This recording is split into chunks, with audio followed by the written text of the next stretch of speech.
আসসালামু আলাইকুম রহমতুল্লাহ। সম্মানিত ভিউয়ার্স, আজকে সূরাতুল ফাতিহা বা উম্মুল কোরআন এর গুরুত্ব নিয়ে সংক্ষিপ্ত কিছু আলোচনা করার চেষ্টা করব ইনশাআল্লাহ। এই সূরা পবিত্র কোরআনুল কারীমের মধ্যে অন্যতম একটি সূরা। সূরা ফজিলতের ব্যাপারে অনেকগুলি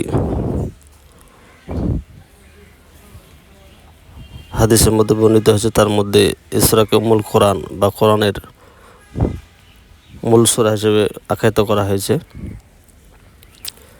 এটি নামাজের প্রতিটি রাকাতে পাঠ করতে হয়, তাই ইসলামী শরীয়তে এটি অত্যন্ত গুরুত্বপূর্ণ। আল্লাহ তাআলা বলেছেন, যারা নামাজে আল ফাতিহা পড়ে তারা আল্লাহর সাথে সরাসরি সংযোগ স্থাপন করে। হযরত মুহাম্মদ সাল্লাল্লাহু আলাইহি ওয়াসাল্লাম বলেছেন, যে ব্যক্তি আল ফাতিহা তিলাওয়াত করবে আল্লাহ তার জন্য দুঃখ ও শয়তানকে দূরে রাখবেন। পবিত্র কোরআনুল কারীমে সূরা ফাতিহার শিফা বলা হয়েছে। এটি রোগ নিরাময়, বিপদ থেকে মুক্তির জন্য ব্যবহার করা হয়।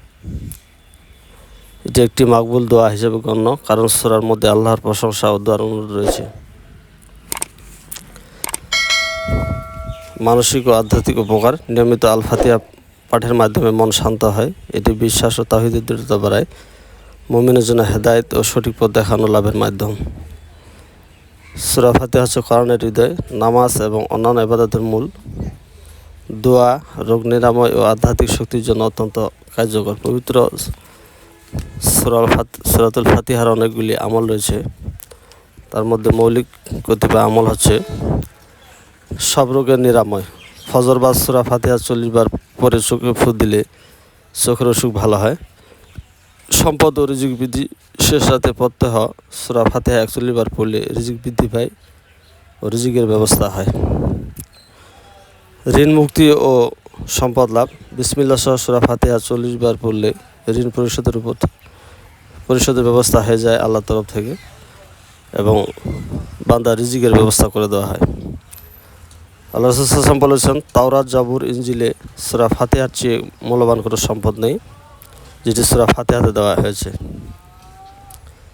সূরা ফাতিহা হচ্ছে সকল অসুখের মহা ঔষধ। সুনানে দারিমি 3413 নম্বর হাদিস, মিশকাত শরীফ 2170 নম্বর হাদিস। এটাকে সমস্ত অসুখের শেফা বলা হয়েছে।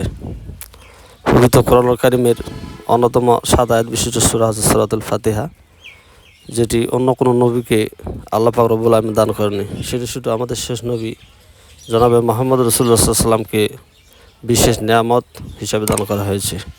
তাই আমরা অবশ্যই সূরাতুল ফাতিহা অর্থ সহকারে পড়ার চেষ্টা করব এবং সূরা ফাতিহার যে ফজিলত এটা ব্যাপারে জানার চেষ্টা করব। আজ এই পর্যন্তই। সবাইকে ধন্যবাদ। আল্লাহ হাফিজ।